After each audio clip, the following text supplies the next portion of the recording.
Hello, everyone. Welcome back to the Visibility Factor podcast. This is Sue Barber, your host. Happy New Year. We made it. Happy 2026.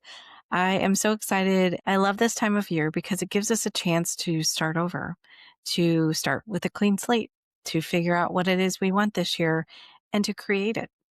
And I want you to know that you have the ability to do that whenever you want.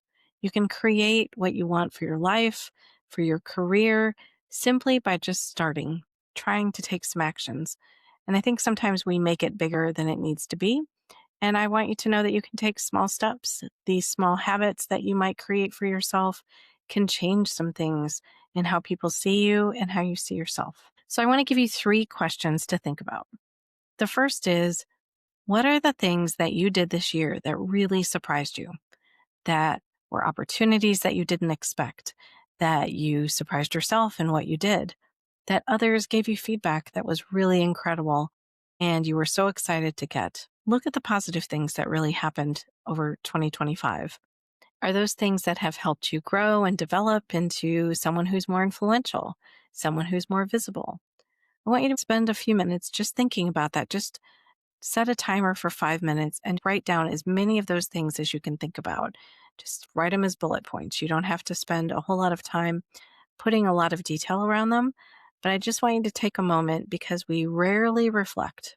We just keep going to the next thing. And I think it's a good thing to reflect and look back on what you accomplished this year. So take a moment and do that for yourself. The next question is, where did you have missed opportunities for visibility, for bigger leadership, for more opportunity to influence?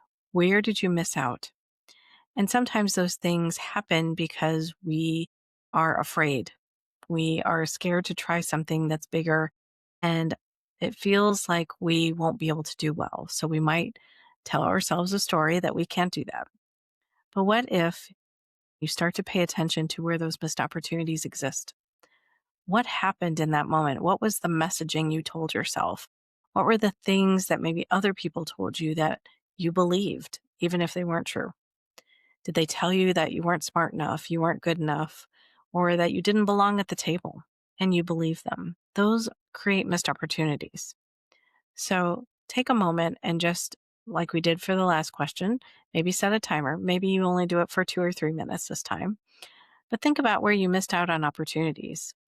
I know for myself, if I had my way, I wouldn't have gone and spoke at conferences, or I might not have led programs that were big. Those would have been missed opportunities had I not done them. But I chose to take a risk, to trust myself, to put myself out there in ways that I just didn't even know were possible. Last question. What do you want to create for this year? You get to decide that. What is it that you want to create? Maybe looking at your list of what you did and what you accomplished and do more of that, or looking at your list of missed opportunities that you want to change. You want to do those things this year and you don't want to miss out on them again. But what are some things that are going to push you out of your comfort zone? How are you going to play bigger? How are you going to be more visible? How are you going to do things that people don't expect from you? Do you want to be more bold, more influential? Do you want an opportunity to drive more change, drive more transformation? What is it that really speaks to you that if you could do it by the end of 2026, you would be so excited? Think about that for yourself. You get to decide what that looks like. Now, this is looking at things professionally, of course, but you may also want to do this for yourself personally, because I think we all have a lot of things that we might want to accomplish in our personal lives too. Maybe there's travel involved. Maybe there are some things that you want to do with family or friends. Maybe there are things that you said no to that you actually wish you would have said yes. But you get to change all that for 2026 now. You get to turn it around and do something different this year. You get to design what 2026 looks like. So what does that look like for you? What do you want to have accomplished? So maybe you do this exercise for yourself professionally first, and then you do the same thing for yourself personally. And let's see what you come up with. You get to decide what this looks like, right? Don't make it too hard. Don't overthink it. Just whatever comes to mind, write down on a piece of paper and take a look at it. And then you get to decide what to do with it. So again, what did you do in 2025 that was amazing, that you had great accomplishments that surprised you, that were new possibilities and opportunities that you didn't expect, but you're thrilled that you had them. Number two, what did you miss out on? What are some missed opportunities that you had that you wish you could change, that you wished you would have done more of, that you took a safer route for whatever reason, that you avoided a risk? Just pay attention to what happened then and why that happened, because the why is just as important as not doing something. The why is helping you understand yourself and where you may be holding yourself back. And then number three, what do you want to do going forward?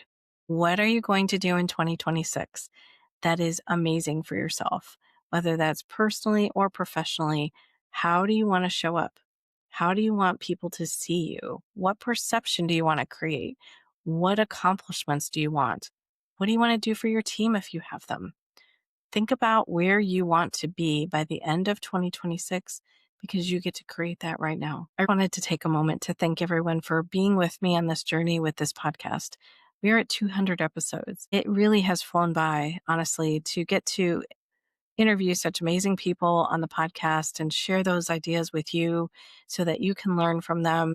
I hope the things that I'm sharing on some of these solo episodes are also helping you begin to see what's possible for you. That's what I'm trying to create, is ways to inspire you to do more, to show your value, make an impact, and let people see you so you get new opportunities. I hope you'll continue with me as I go on this journey for more episodes, more interviews this year. I already have some great ones lined up, and I want to continue to be able to share as much value with you as I can. If you have ideas or anything that you want me to talk about on the podcast, I'd love to have you share them with me. Please email me at susan@susanmbarber.com and let's make 2026 amazing. I'm excited to share it with you, and I hope you have a wonderful new year. Thanks so much for joining today on the Visibility Factor podcast, and we'll catch you on the next one.